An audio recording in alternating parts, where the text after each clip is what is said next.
भारतरत्न महामानव doctor Babasaheb Ambedkar 14 April 1891 त्यांच्या जयंतीनिमित्त आपण त्यांच्या स्मृतीत विनम्र अभिवादन करूया.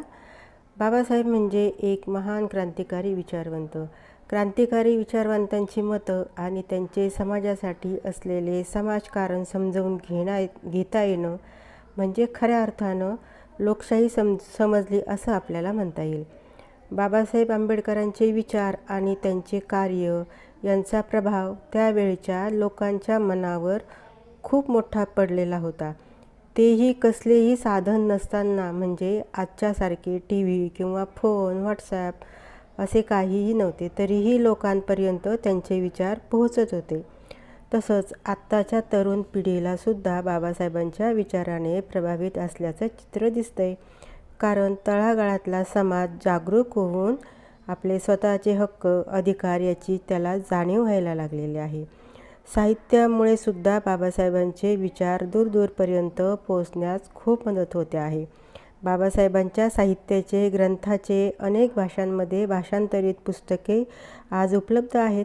विद्यापीठांमध्ये अध्यापनासाठी स्थापना करण्यात आलेली आहे आणि देशविदेशात दलित साहित्याचा समावेश करण्यात आलेला आहे. सामाजिक न्याय आणि त्याचे महत्त्व आपण जाणून घेऊया. समाजातील अनेक स्तर बाबासाहेबांचे विचार आत्मसात करण्याचा प्रयत्न आज करताना आपल्याला दिसतात. सामाजिक विकास करण्यासाठी सामाजिक न्याय खूप महत्त्वाचा आहे. कोणत्याही समाजातील आरक्षणाच्या चळवळीमागे आणि त्याच्या मुळाशी बाबासाहेबांचेच मांडलेली सामाजिक न्याय ही संकल्पना आपल्याला दिसून येते. आपण दलित किंवा वंचित समाजाचा विचार याकडेच न बघता आपण हेही लक्षात घ्यायला हवे की बाबासाहेबांनी हिंदू कोड बिलाने आधुनिक हिंदू समाजाची पायाभरणी केली. सर्व समाज सुधारावे अशी आणि समानता यावी अशी बाबासाहेबांची इच्छा होती. दलितांचे प्रश्न सुटावे, सर्व समाजासाठी त्यांचे कार्य खूप महत्त्वाचे आहे. आजचा हिंदू समाज घडवण्यामागे, म्हणजे आजचा प्रगत हिंदू समाज घडवण्यामागे डॉक्टर बाबासाहेबांचे खूप मोठे योगदान आहे, हे आपल्याला नाकारता येणार नाही. तसंच भारतात राहणाऱ्या विविध जाती धर्माच्या असलेल्या या आपल्या देशाला झाला तो फक्त आणि फक्त बाबासाहेब आंबेडकर यांच्या संविधानामुळे. अनेक जाती, धर्म, पंथ, संप्रदाय अशा वेगवेगळ्या गटात वाटलेला असताना हा समाज लोकशाही प्रधान झाला फक्त आणि फक्त संविधानामुळे. संविधानामुळे मानव आणि मानवता आणि त्यांच्या अधिकार यांचे महत्त्व विशद करणारी विचारधारा म्हणजे या बाबासाहेबांच्या विचाराकडे आपण बघायला पाहिजे. समाज जीवन बाबासाहेबांच्या विचारामुळे बदललेले आहे. ते कसे आपण तेही जाणून घेऊया. शिक्षण आणि चळवळ यामुळे समाजात झपाट्याने बदल होत जातात. बाबासाहेबांच्या विचारांचा आधार घेऊन होणारा विस्तार आणि विविध शोषित वर्गाच्या चळवळीने सामाजिक न्यायाचा आधार आहे. भारतातील एक महान विचार म्हणून बाबासाहेबांचा विचार जरूर उल्लेख करायला आपल्याला लागणार आहे. त्यांच्या विचारांचे महत्त्वही आपण लक्षात घ्यायला हवे. देशातील कानाकोपऱ्यात दलित, वंचित समाज दूर पसरलेला असल्यामुळे बाबासाहेबांचे विचार कार्य दूर पोहोचण्याचे कार्य सतत चालू असते. त्यांच्या नावाने अनेक विद्यापीठे आहेत. देशाबाहेरही त्यांचे पुतळे उभारले आहेत. फक्त सामाजिक स्तर बदलण्यापुरताच इथपर्यंतच न थांबता समाजकारण, शिक्षण, चळवळ, संगीत, सिनेमा, साहित्य इत्यादी सर्व क्षेत्रात त्यांच्या विचारधारेचा प्रभाव झाल्याचे आपल्याला दिसते. विचारांची मर्यादा फक्त एक जात, एक धर्म किंवा एक राज्य इतकीच नसावी. बाबासाहेबांचे विचारांची ताकद आणि त्यांचे कार्य यामुळे आंबेडकर अनुयायी बाबासाहेबांवर अतोनात प्रेम करतात. आजच्या तरुण पिढीला बाबासाहेबांचे विचार समजावून घेणे हे खूप महत्त्वाचे आहे. ते समजून घेतल्याशिवाय आधुनिक भारताची जडणघडण कळणार नाही. जाती, धर्म, उच्च नीच हे सर्व बाजूला ठेवून समानतेचा विचार करून त्यांचे विचार आपण समजावून घेणं आजच्या घडीला खूप गरज आहे. तसंच स्वातंत्र्य, समता, बंधुता समजावून घेणं म्हणजे बाबासाहेबांचे कार्य समजावून घेणे. लोकशाही, समाज आणि सार्वभौम राष्ट्राची पेरणी करणारा महान क्रांतिकारक विचारवंत म्हणजे डॉक्टर बाबासाहेब आंबेडकर. बाबासाहेबांचे जलधोरणही आपण समजावून घेऊया. बाबासाहेबांनी सामाजिक आर्थिक विचारधारा इतकाच विचार त्यांनी जलधोरणाबाबतसुद्धा केलेला आहे. जाती आधारित समाज व्यवस्थेबरोबर त्यांनी शेती आणि उद्योगधंद्यांमध्ये सुद्धा बदल व्हावेत असे विचार त्यांचे असत.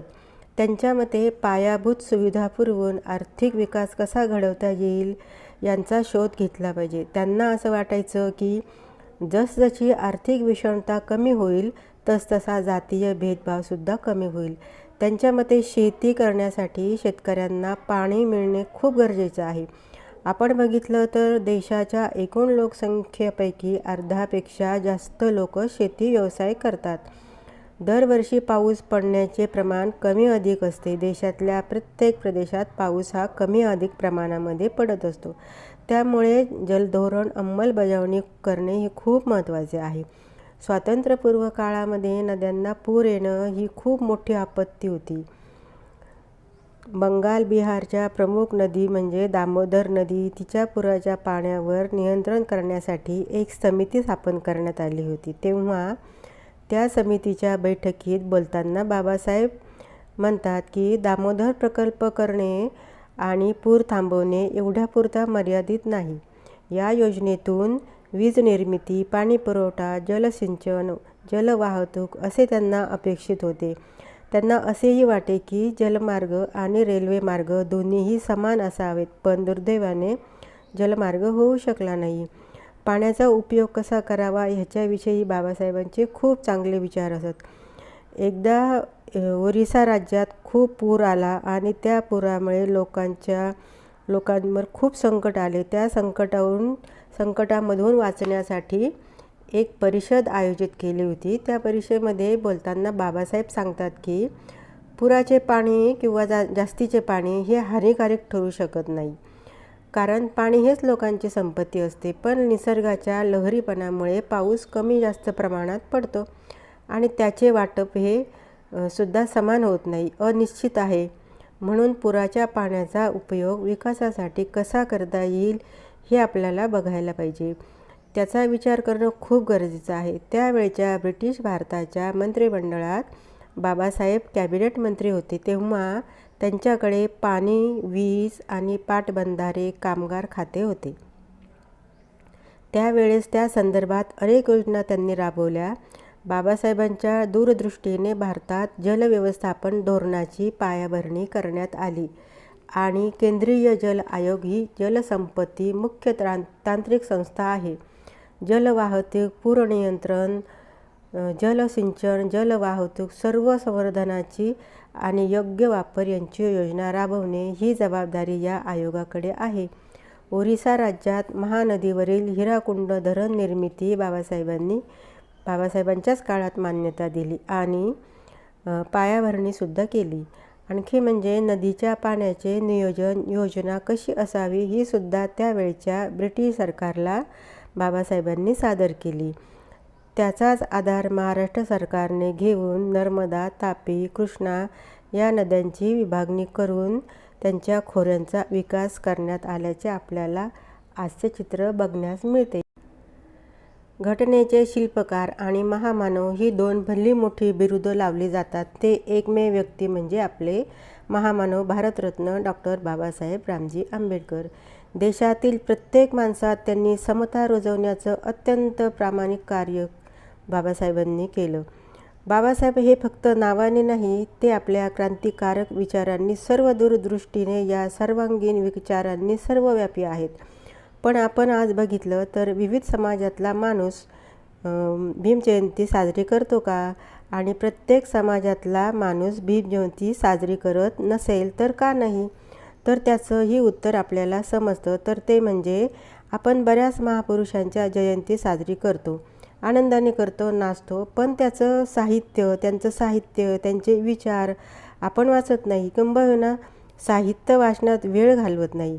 जर आपण जेवढे महापुरुष होऊन गेले त्यांचं साहित्य आपण वाचलं, त्यांचे विचार जाणून घेतले, तर सर्वांनी समता नांदण्यासाठी, सामाजिक स्तर समान ठेवण्यासाठीच मोलाचे कार्य केलेले आपल्याला दिसते. प्रतिकूल परिस्थितीत, अत्यंत हालाकीच्या परिस्थितीत शिक्षण घेऊन बाबासाहेबांनी शिक्षणतज्ज्ञ, तत्त्वज्ञ, समाजसुधारक, डॉक्टर, वकील, प्राध्यापक, न्यायशास्त्रज्ञ, अर्थशास्त्रज्ञ, राजकारणी, धर्म अभ्यासक, लेखक, पत्रकार, संपादक, अजून किती इतरी या एवढ्या पदव्या एकाच माणसाच्या नावाच्या आधी लावणारा एक आणि एकच मनुष्य, ते म्हणजे डॉक्टर महामानव बाबासाहेब आंबेडकर. आजच्या घडीला असा माणूस सापडणार नाही. असे आपले, तुमचे, आमचे, सर्वांचे बाबासाहेब आंबेडकर. त्यांना आपण अत्यंत प्रेमाने महामानव म्हणतो. बाबासाहेबांची महान कीर्ती पाहून आजच्या घडीला तब्बल 20पेक्षा जास्तही देशात त्यांचे पुतळे उभारलेले आहेत. बाबासाहेबांचा राज्यघटना हातात घेऊन दिशा दाखवणारा पुतळा हा म्हणजे संपूर्ण देशाला दिशा दाखवतात असं आपल्याला जाणवतं. अशा या महामानवाच्या हलाखीत शिक्षण घेऊन तळागाळातील वर्गाला प्रवाहात आणून समानता रुजवण्याचे कार्य किती प्रामाणिक आणि दूरदृष्टीय विचाराने केले. सर्वांना समान न्याय, समान हक्क हवा यासाठी आपलं आयुष्यभर ते झिजले. अशा ह्या डिगभर पदव्या मिळवणारा, विश्वाच्या ज्ञानसूर्याला एकाच विशिष्ट जातीची चौकट लावणारे तुम्ही आम्ही कोण, किंवा हे ठरवणारं आपण कोण? डॉक्टर बाबासाहेबांनी 32 पदव्या मिळवल्या आणि त्याही अशा तशा विद्यापीठात नाही, तर त्या अगदी जगातल्या सर्वोत्तम विद्यापीठातल्या मिळवलेल्या आहेत. आपल्या बुद्धीच्या जोरावर आजकालच्या मानद डॉक्टरेट आपण पहा. आजकालच्या कुठल्या तरी गल्लीबोळ्यातल्या डॉक्टरेट पुढे बाबासाहेबांच्या पदव्या पहा. किती मोलाच्या, त्यांचं मोल न करू शकू. आभाळा एवढ्या मोठ्या वाटतात. पदव्या किती मिळवणं त्यापेक्षा कोणत्या विद्यापीठातून मिळवणं हे खूप जास्त महत्त्वाचं असतं. बाबासाहेबांच्या शिक्षणाबद्दल विचार नेहमी डोक्यात असावा. त्यांचे क्रांतिकारक विचारसरणी, त्यांचे कार्य या सर्व दूरदृष्टीचा विचार करत त्यांना आपल्या हृदयात ठेवावं. बाबासाहेबांचं व्यक्तिमत्व अत्यंत प्रभावशाली होतं. त्यांच्या एवढा संघर्ष कुणीही केला नसेल. आजच्या घडीला त्यांच्या एवढे शिक्षणही कोणीही मिळवू शकत नाही. बाबासाहेबांना मराठी, हिंदी, इंग्रजी, पाली, संस्कृत, फ्रेंच, जर्मन, कन्नड, गुजराती, बंगाली, फारसी ह्या भाषांची चांगली जाण होती. त्यांचे विचार आणि त्यांचं वेगळेपण जगानं मान्य केलं म्हणून विदेशात सुद्धा त्यांना सिम्बॉल ऑफ नॉलेज असा गौरव करून त्यांचे अभिमानाने पुतळे उभारले असतात. आपल्या भारतीयांसाठी सुद्धा ही खूप अभिमानाची गोष्ट आहे ना, की फक्त फोटो लावा, पुतळे उभारा आणि जय जयकार करा, एवढंच करण्यात काही अर्थ नाही. बाबासाहेबांच्या जयंतीत मोठमोठी वाद्य लावणं, डॉल्बीवर नाचणं यावरून त्यांचं मोठेपण सिद्ध होणार नाही. तर त्यांच्या जयंतीनिमित्त किती पुस्तकं वाचली आणि वाटली असं केल्याने बाबासाहेबांचे विचार जास्त लोकांपर्यंत, जनतेपर्यंत पोहोचतील आणि त्यांचा विचार मोठा होईल. आज आपल्या संपूर्ण जगाला विद्वान, बुद्धिवंत माणूस मिळाला, तो सहज मिळाला नाही. हे बाबासाहेबांच्या केवळ आणि केवळ वाचनाच्या आवडीमुळे असे विद्वान बाबासाहेब आपल्याला मिळाले. हे आपले खूप मोठे भाग्य आहे. माणूस जीवनभर जीवाचा आटापिटा करून घर बांधतो ते राहण्यासाठी, पण एकमेव असे बाबासाहेब होते की त्यांनी फक्त आणि फक्त पुस्तकांसाठी घर बांधलं आणि त्यालाही नाव दिलं राजगृह. असा हा पुस्तकप्रेमी डॉक्टर बाबासाहेबांइतका पुस्तकप्रेमी माणूस पुन्हा होणे नाही. बाबासाहेबांना फक्त 65 वर्षाचे आयुष्य लाभले आणि त्यातील ते जवळजवळ 30 वर्ष शिक्षण घेत राहिले. बाबासाहेबांचं एक ब्रीदवाक्य आहे, शिका, संघटित व्हा, संघर्ष करा. हे शिक्षण घेताना, नोकरी करताना त्यांना खूप संघर्ष करावा लागला. बाबासाहेब म्हणतात, शिक्षण हे वाघिणीचे दूध आहे. ते प्यायल्यानंतर कोणताही मनुष्य गुरगुरल्याशिवाय राहणार नाही. आज आपल्याला बाबासाहेबांच्या विचारांची खूप गरज आहे. आज आपल्याला त्यांची शिकवण कामी येत आहे. स्वतः कोणत्याही गोष्टीचा अभ्यास खोलात जाऊन करा, नंतर संघर्ष करा. आज आपण हृदयात शिवराय आणि डोक्यात भीमराय असे विचार जर ठेवले तर आपल्याला आयुष्याची कोणतीही लढाई जिंकता येणं अगदी शक्य आहे.